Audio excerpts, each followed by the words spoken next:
Bienvenue dans cette vidéo qui va vous parler du placement de produit dans l'histoire. T'avais un seul taf, c'était de pas louper le nœud papillon. Mais je t'assure, c'est pas moi. Non mais arrête! Le placement de produit est une pratique ancienne qui a connu bien des évolutions au cours des temps. Les acteurs de la pratique ont fini par en dégager les principaux avantages et les conséquences les plus néfastes. Oui, c'est bien ça, gâche bien le rythme de ton clip, c'est ça. Vas-y, oui, zoom, bien. Non mais sérieux, ça se fout de la gueule de qui? C'est de la merde. Mais le placement de produit ne commence pas avec l'invention du cinéma, mais bien avant. Eh oui! Mais attendez là, qu'est-ce qui se passe si je zoome encore un petit peu plus? Ah! Eh ben j'ai de la merde. Je pense qu'ils avaient pas encore inventé la 4K. Attendez une minute. K.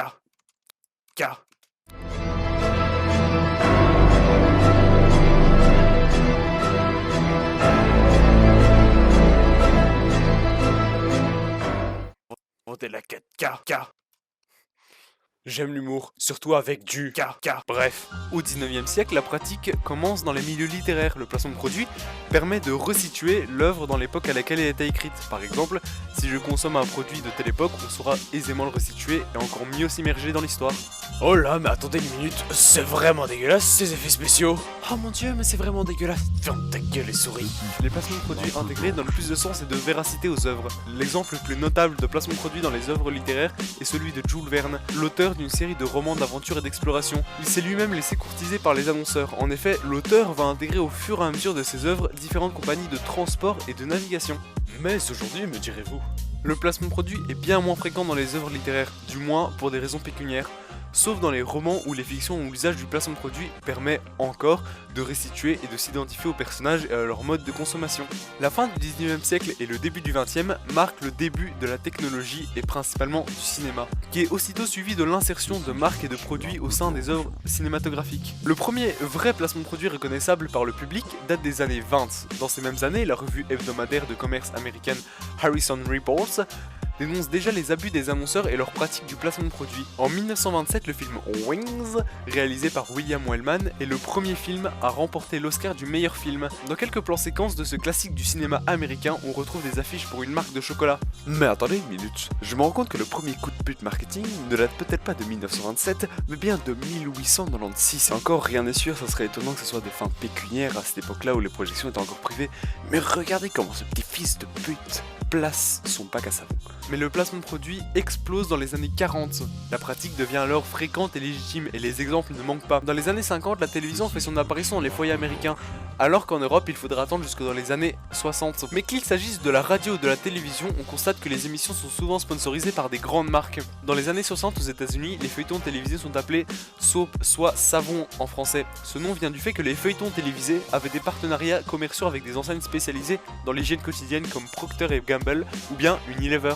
Mais cependant, jusque dans les années 70, on considère que la pratique reste marginale et surtout très peu organisée. Regarde chérie, nous sommes des hippies. Oui, nous roulons des tafs tous les jours. Selon Google, nous représentons la communauté hippie et les années 70. Ha, Théophile, tu es tellement marrant. J'aime l'humour. En effet, la pratique n'est généralement pas encadrée par des contrats, l'annonceur profite de l'opportunité et du potentiel commercial d'un film. En échange de la présence de la marque dans le film, l'industriel prêtait du matériel dans la production du film. C'est pourquoi les marques automobiles étaient celles qui étaient le plus souvent intégrées. Et oui, il fallait bien de l'argent pour intégrer toutes ces explosions, en plus avec un film avec un scénario aussi merdique. Non, mais regardez-moi ce mec. Il se fait poursuivre par une voiture en feu, mais à votre avis, que va-t-il faire? A. Imiter un dindon. B. Se jeter sur le bas-côté. C. Sortir un extincteur de sa poche. D. Se faire rouler dessus comme une grosse merde. Mais tout change radicalement dans les années 80, la pratique s'organise et devient presque institutionnalisée. 95% des films américains sont maintenant soutenus financièrement par les annonceurs. Et les plus grands réalisateurs et producteurs y ont cédé. En 1982 par exemple, dans le film E.T. l'extraterrestre de Steven Spielberg, les marques de l'agroalimentaire Coca-Cola et Pizza Hut sont présentes. Mais dans les années 80, apparaît un nouveau médium, celui du jeu vidéo.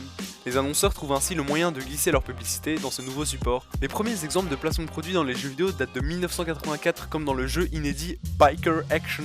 En 1998, un film audacieux fait la critique acerbe du monde de la télévision et des pratiques peu louables des annonceurs et des producteurs. Ce film se nomme Truman Show, réalisé par Peter Weir avec Jim Carrey dans le rôle principal. Ce film est extrêmement avant-gardiste, en effet, il fait allusion aux abus de la télé-réalité avant même que celle-ci ait été créée. Parfois les rôles s'inversent, il arrive désormais que les réalisateurs de jeux vidéo payent les annonceurs pour pouvoir créer leurs jeux. Par exemple, dans le jeu FIFA ou toutes sortes de jeux qui puissent y ressembler, les jeux nécessitent l'autorisation préalable des joueurs et des clubs pour pouvoir créer leurs jeux, avec leur image.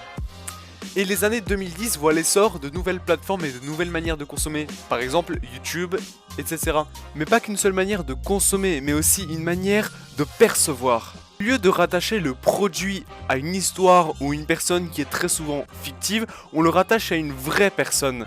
Et oui, apparemment, selon The Island, MSN existe toujours jusqu'en 2019. Parce que les personnalités du World Wide Web sont beaucoup plus accessibles que des chanteurs ou d'autres personnes ayant percé dans des domaines différents.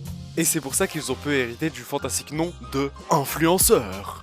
On ne cache même plus les placements de produits, de 1 parce que c'est obligé par la loi, et de 2 parce que ce n'est plus nécessaire, parce que justement, la personnalité est influente. Regardez là, j'ai cliqué sur la vidéo de McFly et Carlito qui est sortie il y a 1 heure. Et puis qu'est-ce que je vois en premier? Un placement de produit OnePlus.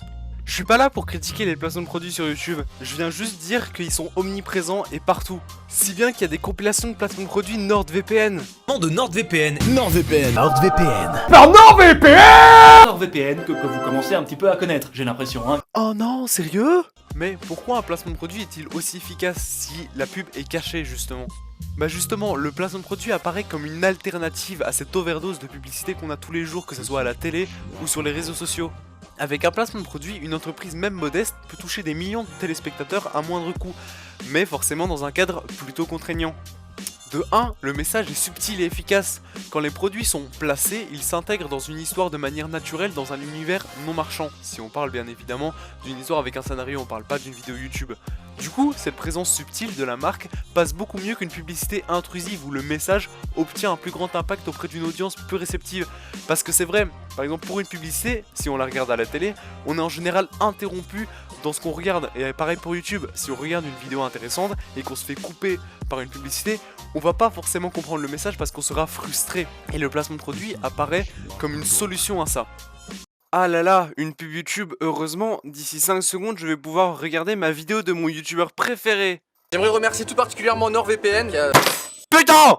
Surtout si le placement de produit est utilisé par un comédien connu ou est associé à une série télé à succès. Une opération réussie peut donc donner un sérieux coup de boost à la notoriété d'une marque. En télé, les tarifs dépendent de la puissance du diffuseur et de la notoriété de la série et de l'horaire de la diffusion et aussi de la manière dont les produits vont être montrés ou cités. Et bien sûr du nombre d'apparitions. De même, pour un clip musical, le tarif évoluera selon le prestige de l'artiste. Dans une vidéo de David Guetta, un placement de produit coûte de 60 000 à 100 000 euros. Mais sur des productions plus modestes, on peut démarrer à 10 000 euros. Autre petit point qui ne plaît pas vraiment à l'annonceur, c'est que l'annonceur ne choisit évidemment pas la période de programmation du film ou de la fiction télé. De plus, les dates de diffusion qu'on lui communique au moment du deal ne seront pas forcément très précises. Par exemple, en général, on communique en trimestre. Par exemple, les délais de production restent très longs pour un film ou un téléfilm. Entre la signature d'un contrat de placement de produit et la sortie du long métrage, il peut s'écouler 1 an voire plus. Les marques qui envisagent de communiquer à court terme préféreront les clips musicaux ou les feuilletons télé. Pour ces derniers, il faudra compter en moyenne 3 mois entre le tournage et la diffusion d'un épisode. Déjà à la fin de cette vidéo, n'hésitez pas à faire un petit tour dans mes réseaux sociaux qui sont en description. Et sinon, amusez-vous bien.